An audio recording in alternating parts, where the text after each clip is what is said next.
Hello and welcome to a lesson on transposition. It's ideally geared up towards sitting grade 5 theory examinations and to help you to answer the question or any question regarding transposition of a melody. Now, it's really important that you know your major keys. If you're not sure your major keys, please have a look at the lesson that I've published on learning your keys before proceeding with transposition. It's also quite important that you understand the 4 different clefs that are commonly used. That's the soprano or the treble clef, the alto, the tenor and the bass clef, and that you're familiar with how to write at the same pitch from one clef to another using middle C as a guideline. There's a couple of examples here. I've rewritten the first melody that's written on the bass. I've written that at the same pitch, first of all onto the alto, and then moved it to the tenor. Just familiarise yourself with moving around at the same pitch on the different clefs, should the question on your particular paper require you to do that. Now, quite simply, transposition just means changing position. It's a way of moving a phrase or a melody or an extract to a different place or a key while keeping the tune the same. You use transposition to enable, for example, a singer to sing a melody more comfortably without having to strain or to sing out the range. And of course, for instruments that don't sound the tones the same as they're read, transposing instruments such as a B-flat clarinet or a horn in F, etc., etc. Now, first and foremost, have you ever asked yourself what is the difference between a scale and a key? The word scale is taken from the Latin word scala, meaning ladder or to climb. And scale therefore refers to a series of notes ascending or descending in steps. If you look at the lesson that I do on keys, you'll understand about the 2 tetrachord method, which will show that it's basically a common series of steps of tones and semitones. You can see it in order there: first degree, second degree, third, fourth, etc. Now, a key, really simply, is when you mix that order up. So instead of having the first degree followed by the second followed by the third, you can start on any degree, but you'll notice that every note can still be found in the scale. Here in this extract, I've used the key of C major, and you'll notice it starts on the 5th degree, the note G, and it goes to the 2nd degree, which is a note D, and so on. So, isn't an extract or a phrase just a mixed up scale? And the answer is yes, it is. Quite simply, it is. You'll notice here that we find there are 3 sharps at the beginning, but it's not in the scale of A as in order. So which order is the mixed up scale in? In order to find this, you first need to find which scale is mixed up. In other words, what major key is the extract in? Okay, it's in the scale of A major. You can see that, 3 sharps. In this particular grade, for theory purposes, we don't need to worry about whether it's a minor key. You just have to concentrate on the key signature and say what major key that key signature pertains to. So in this case, 3 sharps is A major. Now all we have to do now is to work out which order the extract is going in, which degree comes first, which degree comes second, etc. It's probably easiest just to write out the scale underneath the extract or on a piece of manuscript, and make sure that you use enough notes to cover the whole of the extract. So you'll notice the lower note on this one is C sharp, so we'll need to start on the A just below that, but we have to go all the way up to top A, so we'll have to cover 2 octaves of the scale of A to cover all the notes in that extract. And there it is written out there. Now, with the help of your written out scale that you used, you can basically place the order that the scale falls in. The degree numbers that come first would be number 8, 7, so on, right up to the last note of the extract, which of course will be number 15. Now, if you want to move this tune, but keep it the same, let's say down a major second on a tone, all you have to do is take the same order of notes that you've just found, okay, but this time you take that order of notes from the scale that has its key note and major second down. So if the original extract was in A, you want to go a full tone down from A, which is G, and you write out the major scale with G as the keynote. Okay, quite a busy slide, but you can see here's the original extract, A major, okay, and it's got the degree numbers underneath it. Now all we do is we copy the order of notes, but from the scale that is a major second down, i.e. G major. So here's your new scale underneath. You can see it's also starting on lower G all the way up 2 octaves to upper G. And then just follow the order. So if the first was 8, 7, 6, 5, and now you take 8, 7, 6, 5, but from the scale of G. And so on and so forth, right up to the end where it's number 15. You'll also remember to put the new key signature in. Don't forget to alter the key signature, otherwise you're still taking those notes from the scale of A.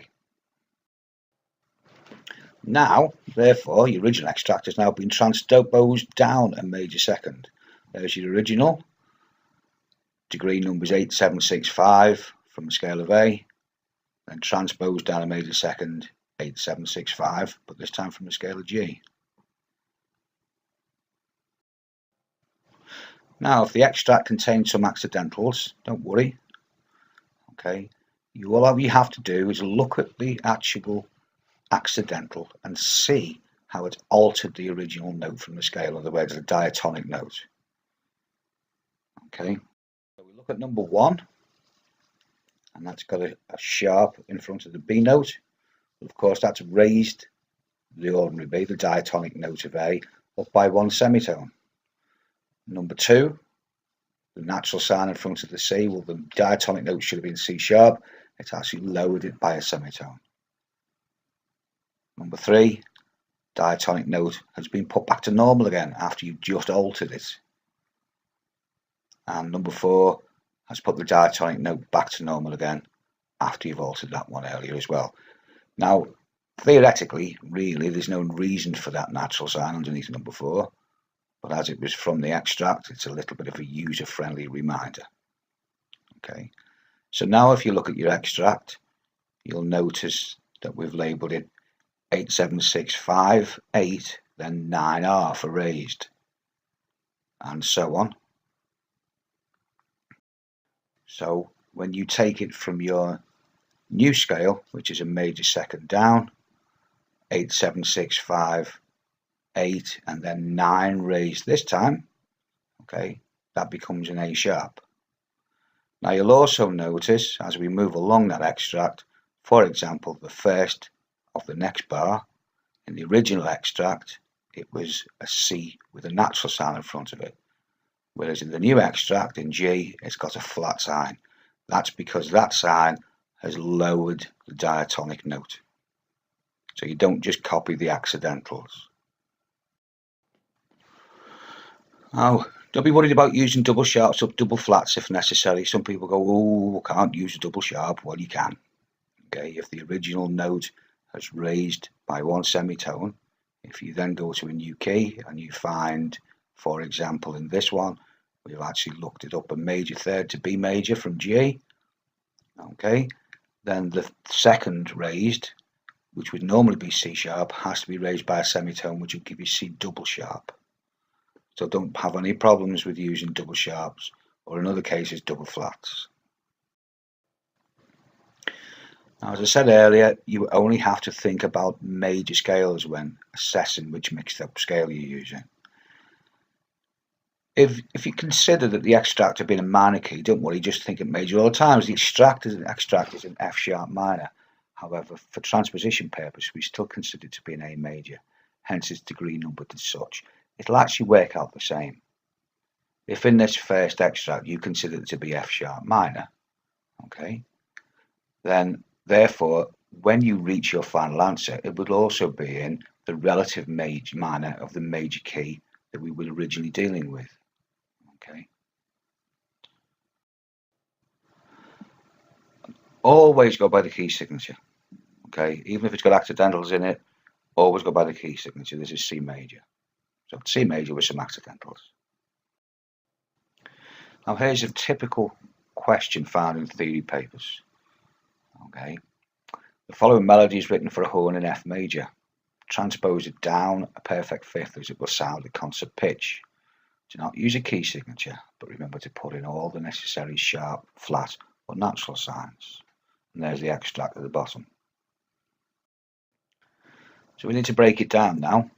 Don't presume because it's written for a horn in F that the extract will be in the key of F major. That's a really off-putting part of some theoretical question papers, that they say this is an extract for a certain instrument, a clarinet in B flat, a horn in F, and the student can misconceive that the extract is in that particular key. It's not. Again, always look at the key signature. Okay. So actually, the key signature of this would be C major. So we're looking at the scale of C major mixed up with some accidentals that alter the diatonic notes. So here they are. There's the scale of C major. We then look at, for example, the first note. The first note is the third note of C major, but the accidental has made it lowered by one semitone, and so on and so forth throughout the extract. Next part of the question, where are we transposing to? Which new scale do you need to take the same order from? The question read that they want to transpose it down a perfect fifth. So if the original extract was in C major, then which scale is the perfect fifth down from C? Perfect fifth down from C is F. So now take exactly the same order, the scale of the extract you just had, but this time from the scale of F major, remembering to write the scale with enough notes to cover all the degrees of the extract from the first degree up to the 11th degree in this particular example. There's the original extract. Then we found the scale of F major from the first to the 11th degree, which is enough to cover all the notes of the extract. Now we take the original numbers, the 3L, but this time from the scale of F major, and so on and so forth. Now let's review the points of the question to make sure we haven't missed anything. The following melody is written for horn in F. You just ignore that. It's not important for the answer.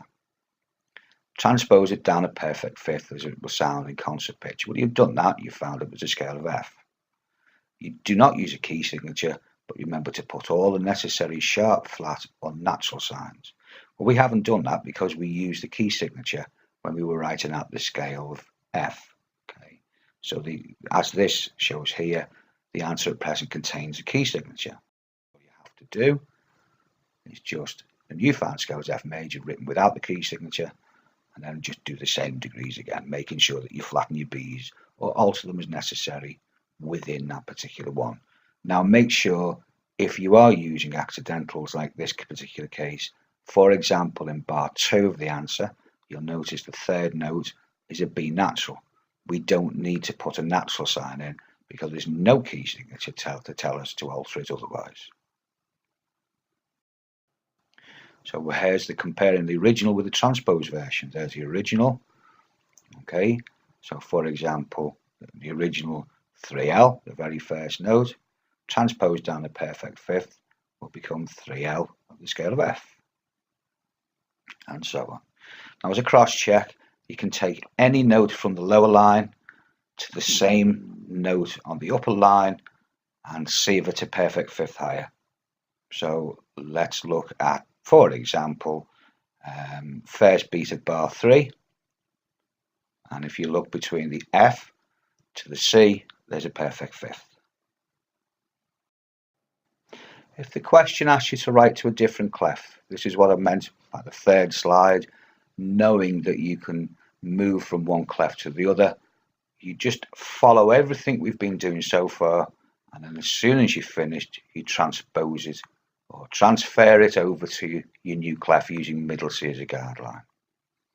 Okay, so here's a typical question.